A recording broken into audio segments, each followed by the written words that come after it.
Өнөөдөр Хонконгд Монголын хөрөнгө оруулалтын чуулга уулзалт эхэллээ. Улсын их хурлаас хөрөнгө оруулалтын болон хөрөнгө оруулалтын сангийн тухай хуулиудыг батлаад удааг байгаа энэ үед чуулга уулзалт нэгдэж байгаа нь хөрөнгө оруулалт тусаагаар мэт хэрэгтэй манай улсын эдийн засагт эерэг нөлөө үзүүлэх ач холбогдлолтойг оролцогчид онцолж байна.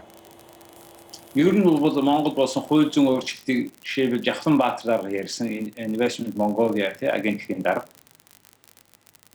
Ерөнхийдөө бол бодит байд за монголчууд ингээ хууль дүрм журмаа зассан юм байна.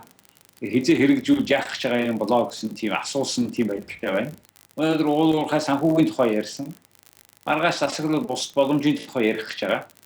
Ерөнхийдөө бол хүмүүс монголчууд одоо ингээд хууль зүй юм өөрчилж байгаа юм байна.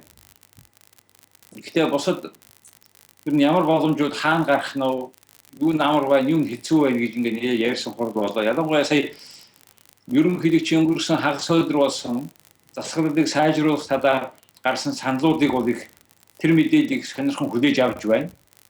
Мэдээж хөрөнгө оруулагчдууд бол ингээд Монгол улсын ерөнхийлөгч асуудлыг яагаад юуг өөрчлөх вэ гэдгийг ярьсан байна. Одоо тэгээ хизээ хин яаж өөрчлөх юм бол гэж харж байгаа болтой юм шиг байна.